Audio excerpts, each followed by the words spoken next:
Turminha, eu anotei aqui alguns números interessantes. Você sabia que o nosso corpo possui mais de 100 trilhões de células? E cada uma dessas células precisa de algum nutriente específico, ou melhor, alguns nutrientes específicos para trabalharem bem. Então, esses grupos de células do nosso organismo, eles precisam receber esses nutrientes, porque senão, uma hora ou outra, essa célula vai falhar. Por dia, 50 bilhões de células se renovam no nosso organismo. Olha que interessante, números altos, né? Eu quero explicar mais sobre essas células e como é que essas células, de fato, elas trabalham dentro do nosso organismo, qual a função dessas células no nosso organismo, principalmente quando a gente fala em nutrição funcional. Até um tempo atrás a gente sempre falava em nutrição. Agora apareceu essa palavrinha funcional na frente. Mas o que isso significa? É um outro tipo de nutrição? É a mesma coisa? Uma especialista no assunto que vai explicar pra gente. Seja muito bem-vinda, a gente recebe hoje a nutricionista funcional, Edna Sakamoto. Prazer revê-la, Edna. Prazer é todo meu estar aqui de novo. Edna, quando a gente fala em nutrição funcional, né? Então explica um pouquinho pra gente a definição mesmo, né, do funcional. O que isso significa na prática? Na prática, você falou assim, existe a nutrição e agora, mais recentemente, se fala da nutrição funcional, né? A diferença é que na nutrição clínica tradicional, você foca muito mais na doença, ou seja, a pessoa vem com uma queixa, olha, eu estou com a glicemia alterada, eu estou com colesterol alterado, e você trata e faz uma dieta, um plano alimentar especificamente para aquele problema relatado.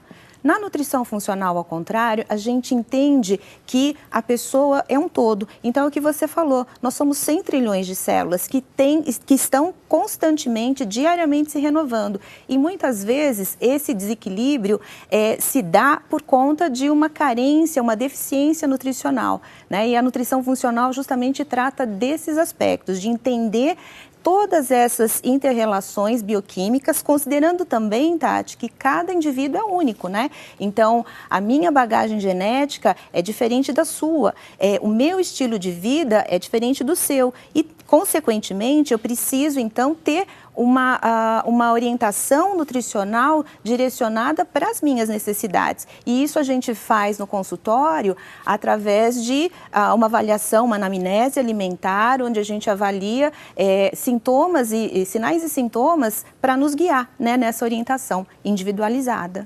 E, de fato, somos seres únicos, né? A gente percebe, por exemplo, um exemplo muito clássico, assim, algumas pessoas têm a determinadas substâncias ou alimentos e outras não. Isso. Algumas pessoas são muito sensíveis em relação ao café. Então, se tomar o café à noite, não dorme, né? Ela fica agitada. E outras pessoas acabam, às vezes, até tomando um cafezinho com leite e não sente essa influência forte da substância, né, presente no café. Então, de fato, somos seres únicos. E aí, para cada ser humano, então, existe uma quantidade, digamos assim, de nutrientes específicos que vai ajudar aquele ser humano, aquele corpo, trabalhar melhor. Exatamente. Se desenvolver melhor, funcionar melhor. Exato. Esse exemplo que você deu do café é muito interessante, porque tem pessoas que tomam café, não sentem absolutamente nada. Tem pessoas que tomam um pouquinho de café e relatam na sequência dor de cabeça, insônia, uma palpitação, uma taquicardia, né? Então, cada um tem um nível de sensibilidade diferente a um alimento. E também, se a gente for além, a gente pode pensar também nos diferentes graus de intolerância alimentar que você pode ter a diversos grupos de alimentos. Então, como eu estava falando, para você, talvez, o café seja ótimo, para mim, não. E assim, com vários outros alimentos, a questão do leite, do trigo, do milho, da soja, isso é muito individual e a gente vai avaliando isso de acordo com o que a pessoa relata, né, e de sinais e sintomas, e também do hábito alimentar, do estilo de vida, da exposição, por exemplo, a contaminantes ambientais, que também tem uma interferência justamente nesse equilíbrio bioquímico, né? Então, a gente não é separadinho, assim, o sistema digestório, do sistema respiratório. Nós somos um todo, né? Tudo Inclusive, interligado, né? isso, inclusive os aspectos emocionais. Então, estilo de vida mais estressante, trabalhar em locais onde muita poluição ambiental, tudo isso afeta e geram desequilíbrios que a gente pode corrigir, isso que é lindo, né? Através de uma alimentação mais equilibrada, quantificando e especificando os nutrientes que vão gerar esse equilíbrio para cada um, né? Individualmente. Então, quando a gente fala em nutrição funcional, na verdade, aquela pessoa que busca, né, essa área da nutrição e esse tipo de profissional, no caso da nutricionista funcional, ela de fato ela vai ter essa possibilidade então de fazer como se fosse um monitoramento do seu organismo para identificar ali, então, todas as vitaminas, os nutrientes que ela tem no corpo, de repente aquilo que está deficiente, né? Então, ela, olha, você está com nível baixo, não sei, vou citar aqui um exemplo, de zinco, você precisa de vitamina A, então é feito esse exame, essa pesquisa, detectado as faltas desses nutrientes. Aí é feita especialmente, então, disso que o corpo está deficiente, e além dessa questão nutricional, também é feita essa pesquisa em relação ao estado psicológico da pessoa, se ela se submete a várias situações de estresse no dia a dia. Existem algumas carreiras e profissões que são consideradas estressantes, né? Então, tudo isso é levado em consideração. E uma coisa que as pessoas estranham muito, Tati, mas não...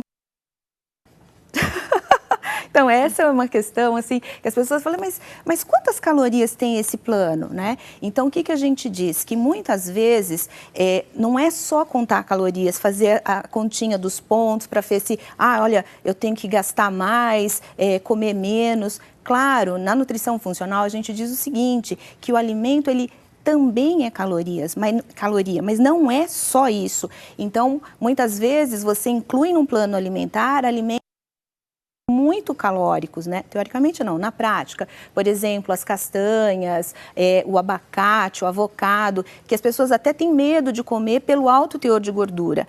Só que são alimentos que vão trazer, então, um aporte maior, por exemplo, no caso de abacate, dessas sementes, de vitaminas antioxidantes. Então, vitamina E, vitamina A, que vão trazer o equilíbrio, percebe? Então, às vezes, a gente se restringe, fala, não vou comer isso porque é calórico. Nossa, mas a nutricionista falou para eu comer abacate engorda, né? Então, dentro da nutrição funcional, a gente não conta calorias, basicamente. Claro que se fala, porque também não adianta achar que vai comer 3 abacates, né? Por mais saudável que seja, vai ter um excesso.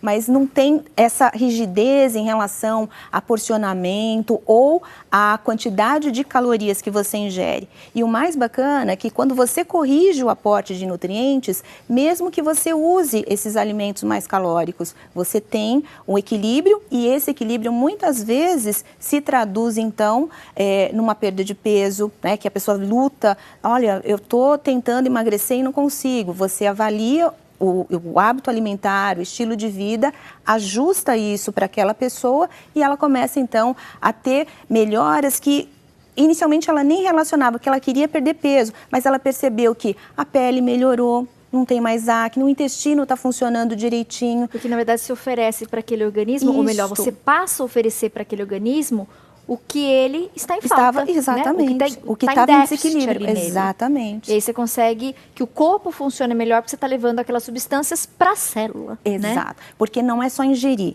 né? Então, o processo de nutrição, ele é composto de várias fases, né? Você tem que ingerir, você tem que digerir, você tem que absorver, você tem que transportar esse nutriente até as células. Na célula, esse nutriente é utilizado e o metabólito, o resíduo dessa reação bioquímica tem que ser excretado. Então, se você tiver falha ou um desequilíbrio em uma dessas etapas, você está, na verdade, dificultando o aproveitamento daquele nutriente presente no alimento. Então, muitas vezes as pessoas falam assim, mas nutrição funcional é usar o alimento funcional. Não necessariamente, a gente usa o alimento funcional. Então, a definição do alimento funcional é aquele que, além de fornecer vitaminas, minerais, de cumprir as funções básicas no que se refere à nutrição, também vai exercer um benefício em relação à saúde, né? Então, a história do licopeno, por exemplo, dando exemplo, né, que é muito conhecido e a maioria das pessoas sabe. O pigmento vermelho que tem no tomate, ele vai ter um efeito antioxidante, um efeito protetor, anticâncer, por exemplo. Então, o tomate é fonte de vitamina C, de minerais, né? Mas, além disso, aquele pigmento exerce uma função benéfica no meu corpo. Esse é o alimento funcional. A nutrição funcional usa também os alimentos funcionais, mas não é só isso, porque às vezes tem essa confusão. Fala, a nutrição funcional é aquela que usa os alimentos funcionais. Também, não, mas também, não só. Não só, exatamente. Porque tem essa relação que você comentou, que na verdade não basta, de repente, a gente ingerir alguns alimentos ricos em nutrientes, mas a gente tem que saber como é que o nosso corpo, o nosso organismo está recebendo esses alimentos. Porque às vezes o organismo não está absorvendo, e aí precisa investigar, mas por que ele não está absorvendo? Isso. Às vezes existem algumas combinações também que são vilãs, né? Então a gente absorve, de repente, ali 2 nutrientes, mas um briga com o outro, a e a gente do café com não leite, absorve nenhum deles. Isso. Então, por exemplo, você fala, o café com leite é o clássico, né? Você tem o cálcio e do leite que, quando você ingere com café, tem absorção diminuída pela presença do tanino. Então, são essas orientações, né, que fazem com que você otimize o que aquele alimento tem de melhor em termos de nutrientes para te oferecer. Então, quando a gente consome, por exemplo, o café com leite, o café, ele diminui dificulta a absorção do cálcio que está no leite pelo nosso organismo. Tá. E as combinações, assim, bacanas que a gente deve fazer? Edna, você poderia compartilhar algumas diquinhas para a gente? Claro. De alimentos e nutrientes, né, que são parceiros, que a gente, se consumirmos juntos, um vai potencializar e ajudar o corpo a absorver esses nutrientes. Um exemplo assim, tipo um lanchinho intermediário, assim, vou comer uma fruta, que é a maioria, no meio da manhã eu como uma banana, tá? O que a gente sugere? Que você coma a banana junto com uma fibra ou com uma gordura boa. Por exemplo, a fruta, que é rica em vitaminas, minerais, fibras, antioxidantes. Mas ela tem o açúcar. Se eu quiser utilizar melhor esse açúcar da fruta, eu vou combinar com essa fruta uma fibra. Então, por exemplo, eu vou fazer a fruta com farelo de aveia, que é rico em beta-glucana, que é uma fibra solúvel, ou vou combinar essa fruta com uma castanha do Pará, que tem vitamina E, que tem proteína, que tem selênio. Então, essa combinação, em termos de macro e micronutrientes, vai fazer com que aquele lanchinho, ele ofereça uma variedade muito grande de nutrientes e mantenha também a minha sensação de saciedade prolongada, né? Então acho nesses intervalos, ao invés de a gente comer só uma frutinha, ou no lanche da manhã, no lanche da tarde, a gente sempre vai misturar essa fruta, a maçã, a banana, o mamão, enfim, sempre com uma fonte de fibra, com uma gordura boa, ou às vezes uma proteína, né? Então, é como se você colocasse um pouquinho de cada macronutriente naquele lanchinho, por exemplo, né? Perfeito. Então, é bem interessante porque a gente consegue entender o nosso corpo como um todo. Muito bom, né? A gente ter tido a oportunidade de aprender um pouquinho mais sobre a nutrição funcional. E a gente sempre abre espaço no programa para aprender a cuidar do nosso corpo e aprender sobre os alimentos. Então, espero que você volte em outras oportunidades, viu, Edna? Eu acho que esses assuntos sempre geram, né, muita expectativa, às vezes curiosidades. Então, com certeza, a gente vai falar muito ainda sobre isso. Mas você que está em casa, de repente, tem alguma curiosidade, tem alguma dúvida? Tati, por favor, eu queria perguntar e fazer uma pergunta para a Edna. A gente vai divulgar todos os contatos dela. Tem o telefone 0 operadora 19 98149 8632 e o fixo 19 2512 23 33. Quem quiser também pode aí, de repente, entrar em contato com a nossa produção e a gente repassa as principais perguntas para a Edna e também, numa outra oportunidade, a gente esclarece aqui ao vivo. Mas muito interessante, essa dica do lanchinho da manhã e da tarde, achei bastante oportuna, né? Verdade. Nunca comer a fruta sozinha, sempre misturar ou com uma fonte de fibra, ou com uma proteína, ou com uma gordura boa, por exemplo, as castanhas. Isso mesmo. Muito obrigada, Edna. Obrigada a você. Bom fim de semana para você e até breve. A gente vai para mais um rápido intervalo e daqui a pouquinho eu volto com mais dicas de arte. E ainda hoje tem um bate-papo com o neurologista para falar sobre esclerose múltipla. Você conhece essa doença? Sabe quais são as causas? Qual é o tratamento? E quais as mudanças que acontecem no nosso corpo a partir do diagnóstico? Daqui a pouco a gente fala sobre isso. Continue com a gente.